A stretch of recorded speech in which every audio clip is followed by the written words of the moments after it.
Hello, this is Vlad and a new story from my channel, Amazing Story. What, don't you want to see me? Are you tired of me? Stepan was furious, looking at his beloved face. Of course, there was no answer. And you've worn me out. You beckon and call, but when I come, you're silent. What more do you want from me? The man was no longer holding back his emotions. For the first time in 5 years, since meeting Milena, he gave free rein to his feelings and decisively began to express his grievances. What, do you think I'm happy because of all this? Seriously? I'm running around all day, meetings, negotiations, analysis. I don't even go to lunch. I eat right at my desk. It's so hard for me, and then you. Silence again. Deafening, discouraging. And her eyes look straight into my soul, as if they are about to provide answers to all questions. But instead, there is only emptiness and cold. The same one that has tormented Stepan for the past 3 years.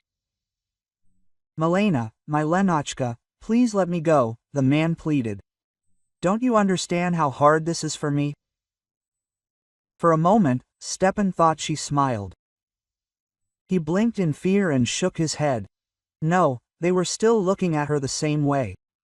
Behind the soft, charming smile, there was a hint of wariness. Who the hell am I imagining? Stepan said to himself, then turned to Milena. Can you imagine? I thought you smiled at my words.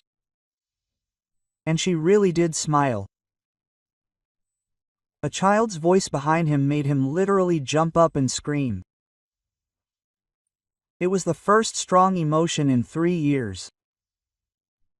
For 3 years, he had hidden his feelings, forbidden himself joy or sadness, shackled all his feelings in heavy shackles. And lo and behold, a child's voice brought him out of this emotional coma. Who are you? Stepan slowly turned around, feeling the hair on the back of his neck rise.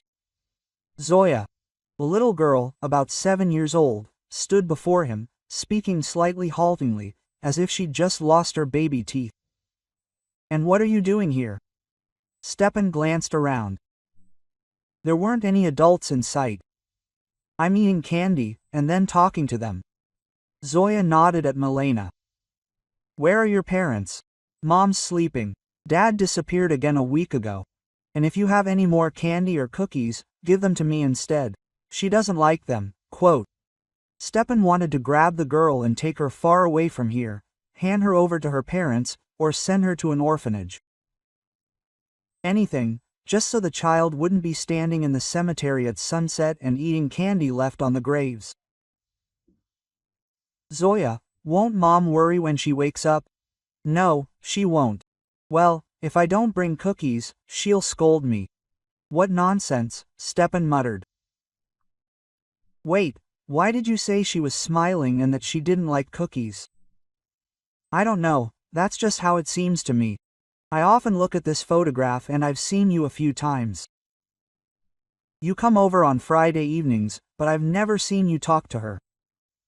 Is that your wife? No, your fiancé, Stepan answered, puzzled. He himself had never noticed the baby. I see. And sometimes I imagine who these people were. Your fiancé was so young and beautiful. And what happened to her? She died, Stepan shrugged. But that's understandable, but why?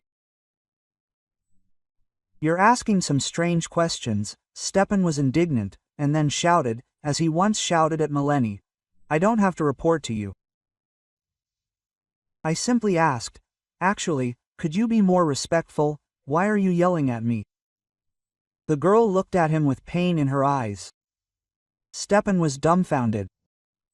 This is exactly how Milena once spoke about respect.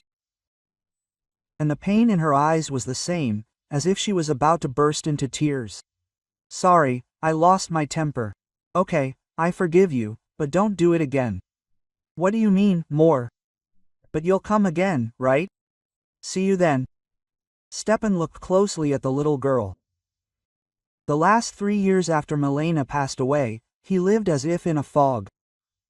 His soul was gnawed by endless melancholy. He blamed himself for not having time, for not being able to, for ignoring, for not saying or asking. Staying home alone was completely unbearable. Every little thing in this apartment was somehow connected with her. Milena was constantly finding some little things that transformed the interior. She was absolutely amazing. Sweet Lena, that's what he called her. It was calm with her. All the problems that seemed insoluble suddenly became small and resolved themselves with himself. Milena, Lena, always smiled and didn't demand anything from him. But Stepan felt awkward returning home without a gift, be it a beautiful bracelet or just a bouquet of dandelions. She was equally happy with everything, and then she was gone. Stepan tried to hide in work. He succeeded. The small company had made a huge leap in those 3 years, received simply amazing contracts and even surpassed competitors who seemed unattainable. The employees said among themselves, "Mo, it's all clear, Stepan Vladimirovich doesn't have a kitten or a child. So he works around the clock." And only in the office did he see the last saving thread that kept him in this world without his Milena. And now, standing next to her grave and talking to the girl, he experienced an unusual feeling. As if he had been in a dark, small, empty room for 3 years and now he had left it. Zoya, with her whistling manner of speaking, seemed to demand that he stop and look around, but most importantly, she asked exactly what had been troubling Stepan lately. "It's strange that you mentioned this, but anyway, I won't be able to come here soon. I'm leaving for almost 2 months. It's a pity, the girl has become sad for some reason. Listen, I have a request for you, or rather a proposal. Could you come here sometimes and keep things tidy? I brought flower seedlings here, but I don't know how to plant at all. Will you help?" "Okay," Zoya simply nodded her head. She sat on one side of the grave, Stepan on the other. With 4 hands, they quickly pulled out, they weeded and loosened the soil. Quote, "No, you're planting it wrong. It should be like this. Look," the little girl commanded, "plant it here along the edge, but not here. I'll come tomorrow and plant other flowers there." "Okay." Stepan looked surprised. "I'll leave you some money." He dusted his hands, took a pack of napkins out of his backpack. Then took out his wallet and handed over some Cooper notes. Quote, "Look, this is for seedlings. Buy what you need. This is for candy and cookies. And this is your personal salary." The money wasn't much for Stepan, but it was significant for Zoya. It even seemed to him that the girl had never held so many bills in her hands. She looked puzzled. Quote, "There's a lot here," she finally handed over. "No, this is normal. You need to value your work. Are you really still a child? Okay, just please don't let me down." "Okay," Zoya nodded, folding the bills and tucking them into her belt pouch. Then she frowned and asked cautiously, "Can I ask you a question?" "Go ahead." "Why did you say she was calling you?" "You see, I almost never dreamed about Milena. Sometimes I'd wake up in tears. Well, yes, men cry too. And I felt like I'd lost everything. For the last month, she's been dreaming about me, laughing, treating me to berries, pouring tea and asking me to come see her, to just pop in for a minute. She kept saying I'd come and talk to her photograph, but it didn't make me feel any better. She kept calling again." Zoya stood there, deep in thought. She kept raising her eyes to Stepan, as if she wanted to say something, then lowering them again. She'd been calling for 3 nights in a row. Today she was even angry. "I've only seen her this angry once before." Quote, "They told me it's very bad when a dead person calls you to him. And she's calling, Stepan continued. I also saw your Milena in a photo in a long light dress with a wreath of flowers on her head, but she didn't call me anywhere. She just held my hand, and we walked across the field. Milena, it's strange, you didn't know each other. But when you started arguing with her just now, I also thought I saw her smile.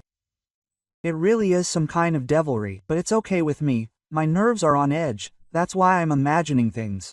And you can't have stress at all, Stepan stated authoritatively. And I don't know what it is. Something bad? Yes, maybe what makes Mom sick. And what is she sick with? I don't know. She just sleeps constantly, and when she wakes up, she swears, says that I ruined her life. Nothing special. Stepan rubbed his chin. No, he'd never dreamed of children. He'd been sure, of course, that he and Milena would have a big family someday. But now, when he looked at Zoya, he sincerely regretted not having gotten married, not having had time to look after their brave children. Quote, "Does your mom drink?" he asked cautiously.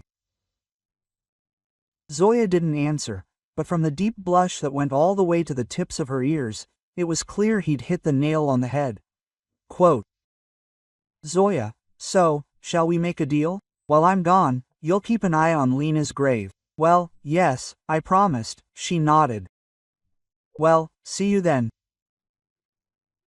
Stepan walked to the car, and when he turned to wave, for a moment it seemed to him that Milena smiled in the photo.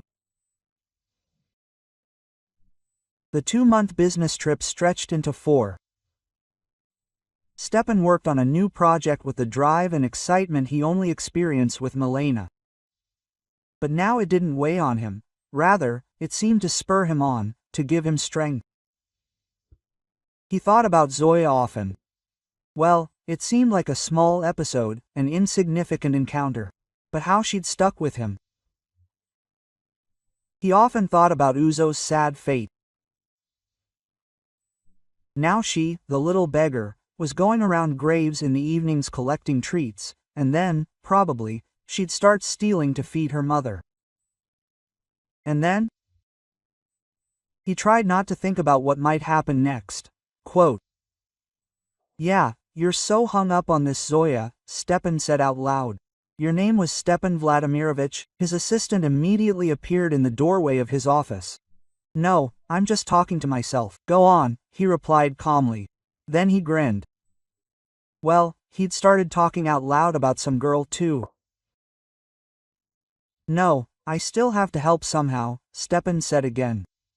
"It's good that I was caught, but what if it was some kind of maniac?" He twirled the stapler in his hands. "Oh, you idiot." Stepan grabbed his head. "I asked her myself to come to the cemetery." And if there, Stepan spent the remaining week before leaving on tenterhooks. The project needed to be finished, and there was very little time left. But the thought that something could happen to the baby did not give him peace. His imagination painted pictures, one more terrible than the other. Straight from the plane, with a bag, without stopping at home, Stepan rushed to the cemetery. Luckily, he left the car in the parking lot on purpose. It was a clear autumn day. The golden leaves shone especially brightly against the bright autumn sky. When he reached the grave, he saw that it was completely covered with leaves. Well, thank God, she just took the money and did not come, with Styopa said with relief. Then he looked at Milena's photo. Today, for some reason, she looked sad. "Well, darling, aren't you offended that I haven't come for so long?" "Sorry, I was working. I'll tidy everything up for you now." He returned to the car, took a small rake and gloves out of the trunk. He's always carried them with him for 3 years now. Then he started raking up the fallen leaves. Wow, so Zoya did come after all, picked out some beautiful flowers, and, apparently, took care of them. And what's this? Right next to the cross, there was a plastic bag lightly buried, which obviously contained something. Buried so that it would definitely be noticed and so that the wind wouldn't blow it away. There was a note in the bag. Hello, I don't know your name. This is Zoya. I can't come anymore. Our house burned down. Mom was there, and I was cleaning up here. I'm fine.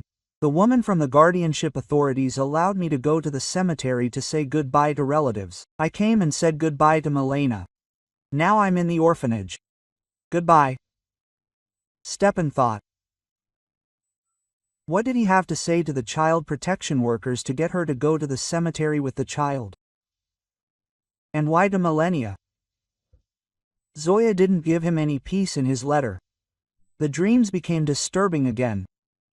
Only now they weren't just about Milena, but also the girl. This morning, Stepan woke up in a cold sweat. He imagined himself walking with Milena across a field. She was in a long white dress with a v-neck on her head. He was in ordinary jeans and a t-shirt, and in the middle between them, jumping with joy, was Zoya. Then, unexpectedly, a thunderstorm started in the dream. Milena was caught by a strong wind, and no matter how hard he tried to hold on to the bride, the wind tore her away and carried her away. Stepan was about to rush after her, when suddenly he heard a child scream in the distance. Something incomprehensible was approaching Zoya, dark, evil. Sinking into the mud under the heavy streams of rain, Stepan finally reached the girl and pulled her towards him. But this something did not give in. Having emerged from a viscous sleep and caught his breath, Stepan went to the shower and washed away the sticky sleep. Then coffee, then to the guardianship office. He explained at length who he needed, who he was looking for, and in the end they sent him to a sad woman with a tired look. Sir, what did you want? Tell me, wasn't it you, Zoe, who were doing this? Who? Zoe, the girl is such a small, fair-haired girl. She's about 9 years old. She still talks so funny, but reasons like an adult. Sir, I have so many Zoes like this a month that I have no idea who you're talking about. Their last names are like a child's. I don't know.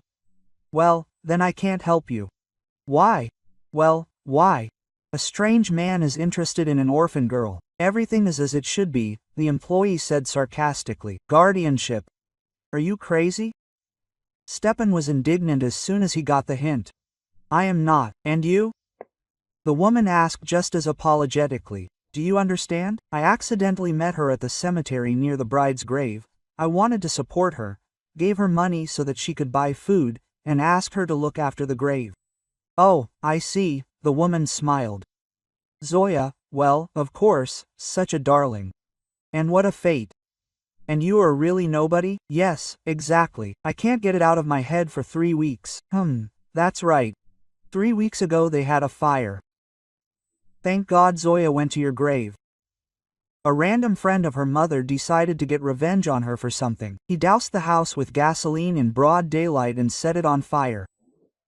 Oh, if the girl had been home, you know, and it looks like you saved her, the woman answered thoughtfully.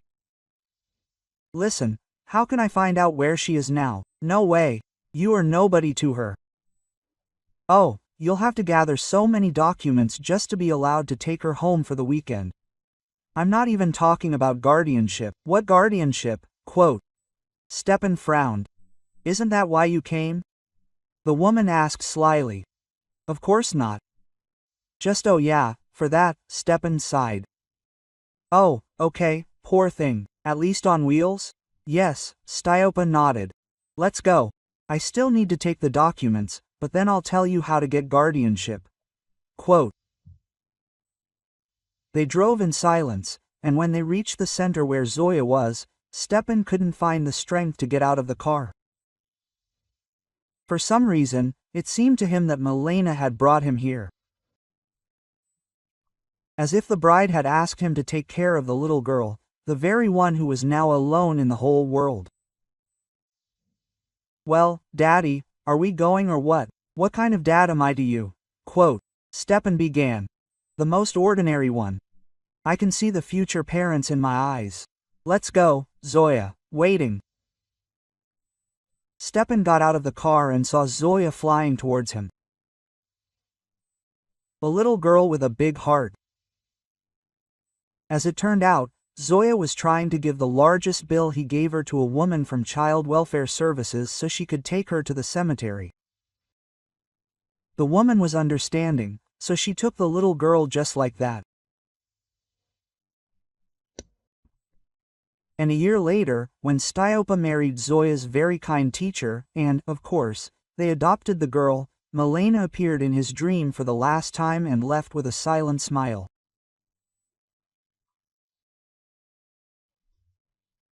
If you like this story, please support me with a thumbs up. It's just one click for you, but it means a lot to me. Thank you.